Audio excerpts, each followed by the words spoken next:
আমার ব্যাচেলার আফু ভাইয়ারা আপনাদের জন্য ঝটপট ডিমের রেসিপি নিয়ে চলে আসলাম। আসসালামু আলাইকুম বন্ধুরা, কেমন আছেন সবাই? আশা করি সবাই ভালো আছেন। সবার ঘরের মাছ মাংস থাক বা না থাক, ডিম থাকবে। ডিম আছে মানে কোনো চিন্তা নেই। ডিম দিয়ে একটা দুর্দান্ত রেসিপি কিভাবে বানানো যায় জানতে হলে পুরো ভিডিওটা দেখতে থাকুন। প্রথমে কড়াইয়ে একটু একটু করে তেল দিয়ে সবগুলো ডিম পোস্ট করে নিব। তারপর কড়াই আর একটু তেল দিব।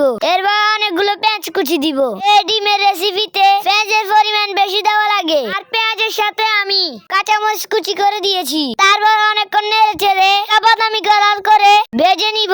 এরপর পেঁয়াজ ভাজার উপরে হলুদের গুঁড়া, মরিচের গুঁড়া, আদা রসুন জিরা বাটা আর পরিমাণ মতো লবণ দিয়েছি। তারপর সব মশলাগুলো ভালোভাবে নেড়ে চেড়ে মিক্সড করে নিব।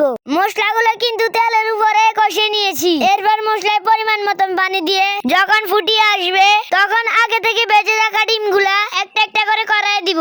এই ডিমের রেসিপিটা কিন্তু অনেক মজা বলে বুঝাতে পারবো না, আর একটা ডিম দিয়ে তো 2 প্লেট ভাত খেতে পারবেন। এরপর ঢাকনাটা উল্টে আবার 4-5টা কাঁচামরিচ দিয়েছি। তারপর আর একটু ঢেকে রাখবো। দেখুন বন্ধুরা, কত সুন্দর ভাবে ডিম রান্না করে ফেললাম। চাইলে আপনারা ভাত দিয়েও খেতে পারবেন। বন্ধুরা, এই ডিমের রেসিপিটা কিন্তু খুব অল্প সময়ে রান্না করতে পারবেন। আমরা যেহেতু ভিডিও বানাই সেই কারণে অনেক সময় লাগে। আমরা প্রায় সময় এভাবে ডিম রান্না করে ভাত দিয়ে খাই, তবে আজকে ভাবলাম লুচি দিয়ে খাই। তারপর খালামণি লুচির জন্য ডো বানিয়ে দিল, আর আমি সুন্দরভাবে লুচিগুলো বানিয়ে নিয়েছি। তারপর চুলায় কড়াই দিয়ে পর্যাপ্ত পরিমাণে তেল দিয়েছি।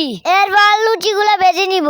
ফুলকা ফুলকা হয়েছে দেখুন। এই ডিমের দুর্দান্ত রেসিপিটা আপনি ভাত লুচি এখন একটা দিয়ে খেতে পারবেন। সবগুলো লুচি ভেজে নিয়ে খেতে বসে বললাম। যারা ব্যাচেলার আছেন তারা চাইলেও কিন্তু সময়ের অভাবে অনেক কিছু রান্না করে খেতে পারেন না, তবে এই ডিমের রেসিপিটা অনেক অল্প সময়ে বানিয়ে খেতে পারবে। বন্ধুরা, এতক্ষণ ধরে রান্না করেছি, এখন একটু খাওয়ার পালা। আমি লুচি আর ডিম দিয়ে ইয়াম্মি করে খেয়েছি। সে পর্যন্ত সবাই ভালো থাকবেন, সুস্থ থাকবেন। আল্লাহ হাফেজ।